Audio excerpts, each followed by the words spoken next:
ओम शांति।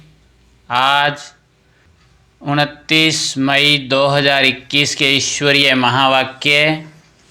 आज की मुरली का सार। मीठे बच्चे, जैसे बाबा प्यार का सागर है, उनके जैसा प्यार दुनिया में कोई कर नहीं सकता।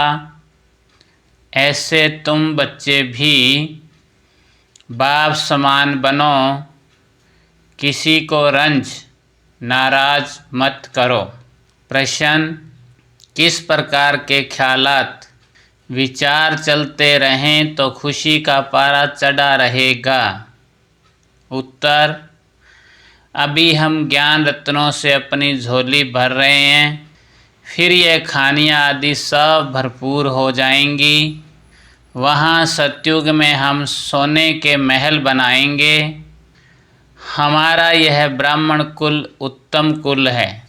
हम सच्ची सच्ची सत्यनारायण की कथा, अमर कथा सुनते और सुनाते हैं।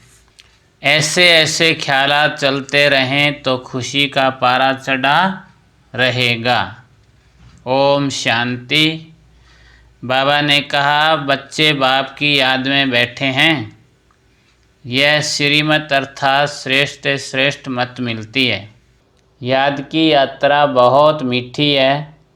बच्चे नंबरवार पुरुषार्थ अनुसार जानते हैं कि जितना बाप को याद करेंगे उतना बाबा स्वीट लगेगा। सैक्रीन है ना, एक बाप ही प्यार करते हैं, बाकी तो सब मार देते हैं। दुनिया तो सारी एक दो को ठुकराती है, बाप प्यार करते हैं। फिर बाबा ने अपने बारे में बताया कि मैं बिंदी हूँ और आत्मा भी बिंदी है, तो बिंदी बिंदी को ही याद करेगी ना। और बाबा ने कहा, मेरे को पुकारते हैं, सब याद करते हैं कि हे पतित पावन, हे दुख हरता सुख करता आओ। फिर बाबा ने कहा कि यह तो बिल्कुल ही छी दुनिया है, जो बाकी थोड़ा समय ही है। मनुष्य बड़ी बड़ी धर्मशालाएं आदि अभी तक बनाते रहते हैं, जानते नहीं हैं यह बाकी कितना समय होंगी। मंदिर आदि बनाते हैं, लाखों रुपया खर्च करते हैं, उनकी आयु बाकी कितना समय होगी तुम जानते हो? यह तो टूटे की टूटे। अब बाबा ने कहा, तुम बच्चों को भी मकान आदि बनाने की बाबा कोई मना नहीं करते। तुम अपने ही घर में एक कमरे में हॉस्पिटल कम यूनिवर्सिटी बनाओ, बिगर कोई खर्चा। हेल्थ वेल्थ हैप्पीनेस 21 जन्मों के लिए लेना है इस नॉलेज से। फिर बाबा ने कहा, तुमको ये भी समझाया है कि तुमको सुख बहुत मिलता है। जब तुम तमो प्रधान बने तब जास्ती दुख होता है। जितना जितना तमो प्रधान बनते जाएंगे उतना दुनिया में दुख अशांति बढ़ती जाएगी। मनुष्य बहुत दुखी होंगे। फिर बाबा ने कहा, जय जयकार हो जाएगी। तुम बच्चों ने जो विनाश दिव्य दृष्टि से देखा है, सो फिर प्रैक्टिकल में देखना है। बाबा ने कहा, बाप ने समझाया है, 5000 वर्ष पहले मैं आया था, तुमको स्वर्ग का मालिक बनाया था। फिर तुम 84 जन्मों की सीढ़ी उतरते हो।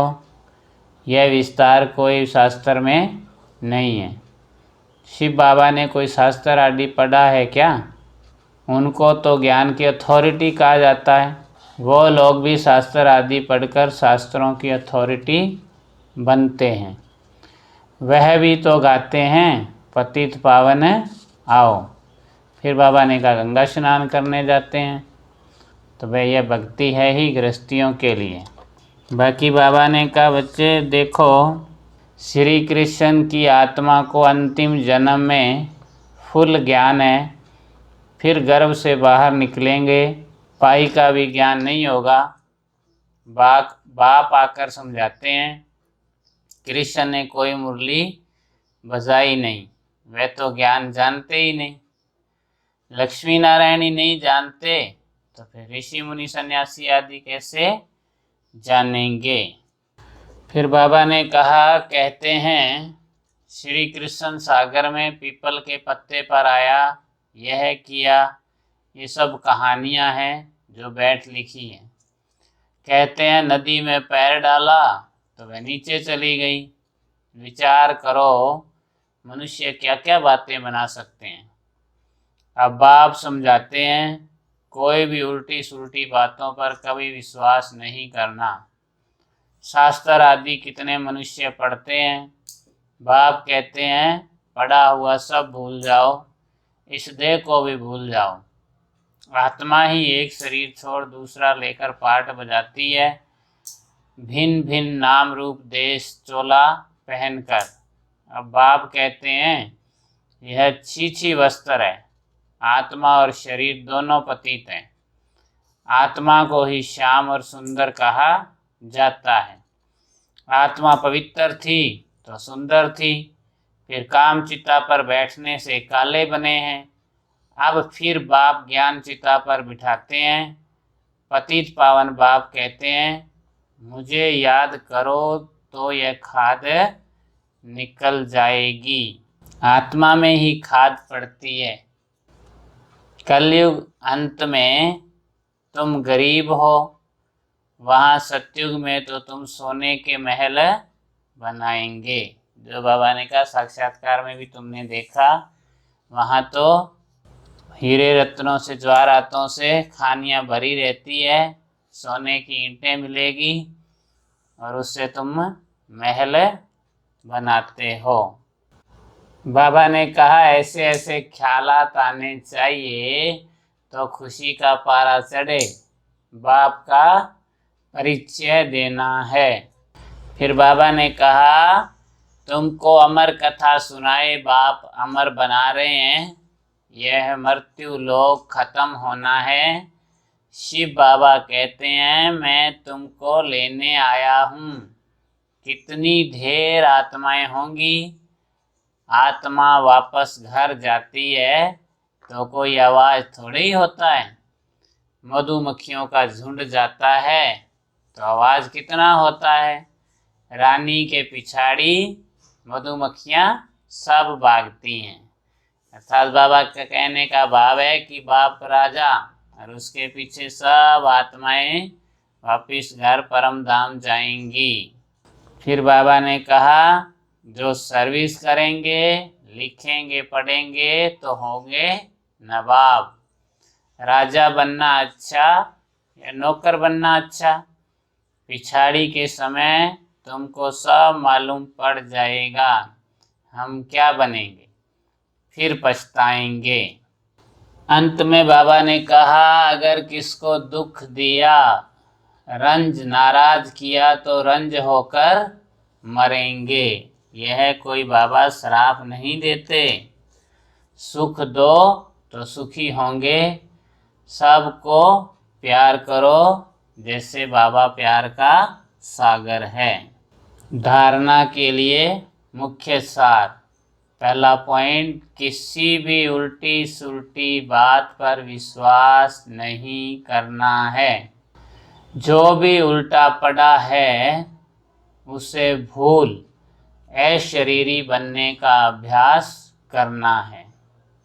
सेकंड पॉइंट, सिर्फ आशीर्वाद पर नहीं चलना है, स्वयं को पवित्र बनाना है। बाप को हर कदम में फॉलो करना है। किसी को भी दुख नहीं देना है, नाराज नहीं करना है। आज का वरदान, हर संकल्प और कर्म में सिद्धि अर्थात सफलता प्राप्त करने वाले संपूर्ण मूर्त भव। संकल्पों की सिद्धि तब प्राप्त होगी जब समर्थ संकल्पों की रचना करेंगे। जो अधिक संकल्पों की रचना करते हैं वह उनकी पालना नहीं कर पाते। इसलिए जितनी रचना ज़्यादा उतनी शक्तिहीन होती है। तो पहले व्यर्थ रचना बंद करो, तब सफलता प्राप्त होगी।